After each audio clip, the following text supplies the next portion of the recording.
Shadows of Britain. Eyam. Eyam is peaceful in a way that feels earned. Stone cottages sit closely together, paths narrow and uneven. The landscape rising gently into the Peak District. It is the kind of village people describe as picturesque, not knowing that nearly every corner is tied to a decision that cost lives. Deliberately, knowingly, and without coercion.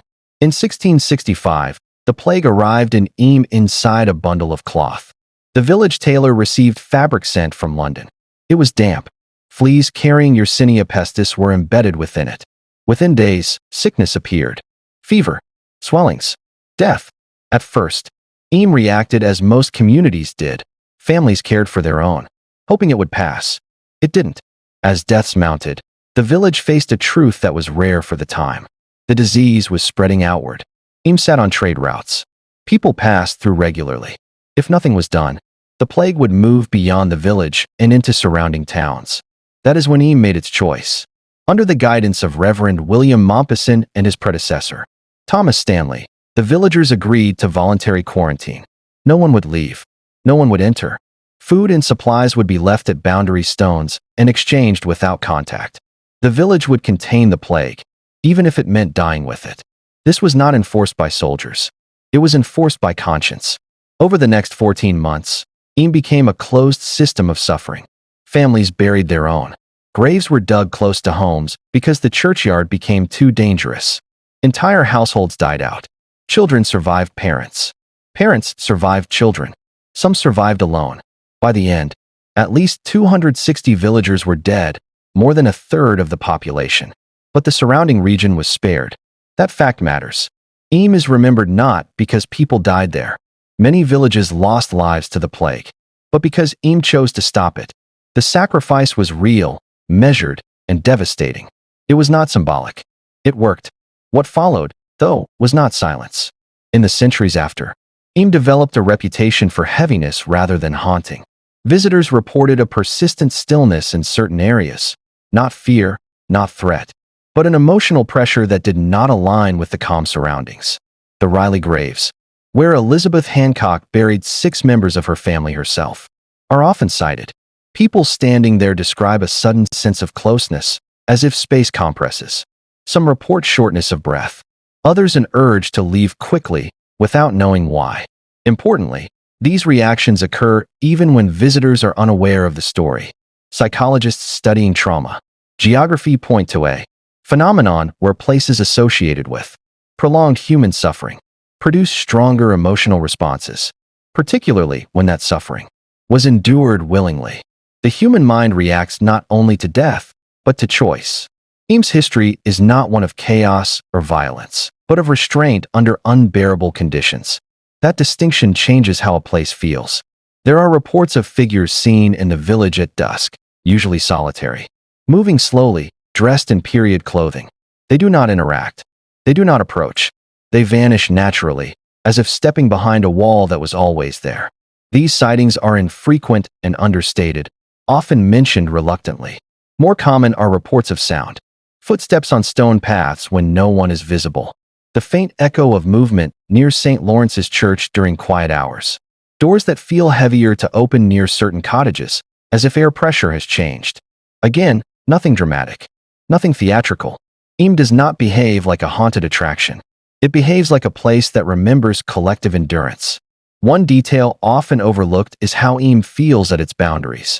The boundary stones, where food was once left in vinegar-filled holes to disinfect coins, are places where visitors often pause unexpectedly. People report a strange sense of relief there, not unease, as if crossing an invisible line where weight lifts. That reaction mirrors the historical truth. Inside the village, people stayed and suffered.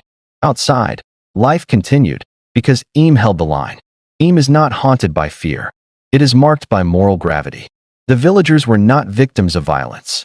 They were participants in a sacrifice that worked, and that knowledge sits heavily in the landscape. The quiet there is not absence, it is restraint. Some places echo with what was done wrong. Eyam echoes with what was done right, at unbearable cost. And that may be why people leave changed, even if they never see a thing. Shadows of Britain. Highgate Cemetery. Highgate Cemetery was never meant to be quiet. Opened in 1839, it was designed as a place of grandeur, sweeping avenues, elaborate tombs, towering angels, and family vaults that resembled small houses more than graves. Death here was not hidden. It was displayed, curated, and monumental. Victorians believed remembrance should be visible, permanent, and beautiful. Time changed that intention. As London expanded, families moved away, money disappeared, and graves went untended. Ivy crept over stone. Paths narrowed.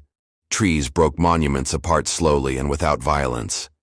By the mid-20th century, much of the cemetery had slipped into controlled neglect, not abandoned, but no longer curated as intended. That transition matters.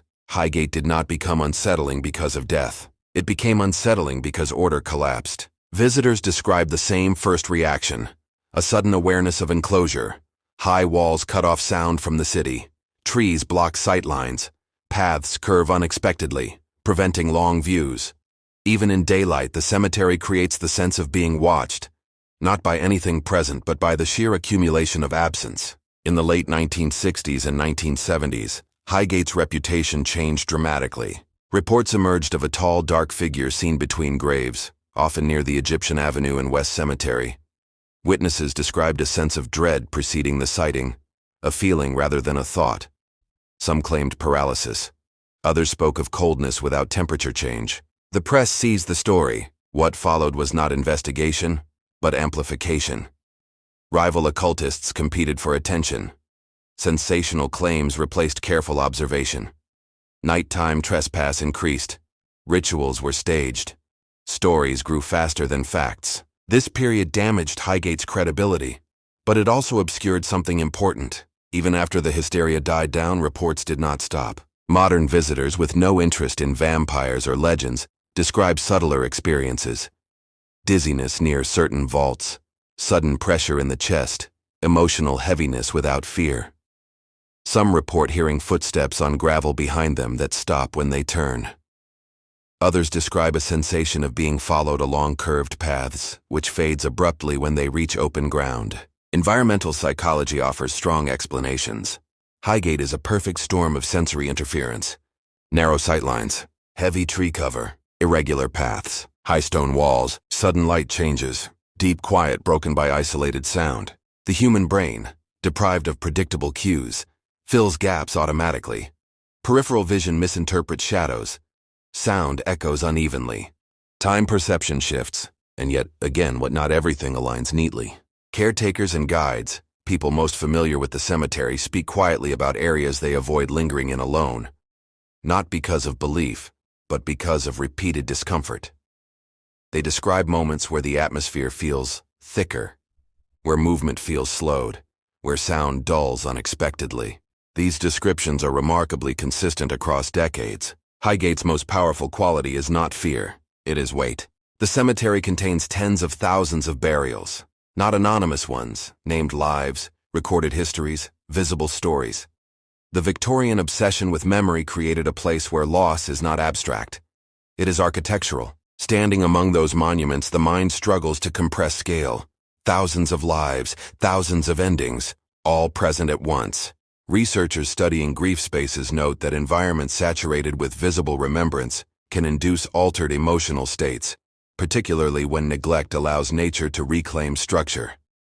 The brain reads that combination as instability, permanence decaying. That is Highgate's core disturbance. Not ghosts, not figures, but the slow collapse of certainty. Highgate does not behave like a haunted house. Nothing jumps out. Nothing announces itself. What happens instead is internal. Visitors become more aware of their own vulnerability, their own transience, their own physical presence among the dead. Some interpret that as haunting, others as psychology. Both can be true. Highgate Cemetery remains open, maintained, respected. It is not dangerous. It is not cursed. But it is a place where the boundary between past and present thins, not because something crosses over, but because we do. We step into a space built to defeat forgetting and realize that forgetting still wins. That realization can feel like being watched. Highgate does not ask you to believe anything. It simply places you among too many endings at once and waits.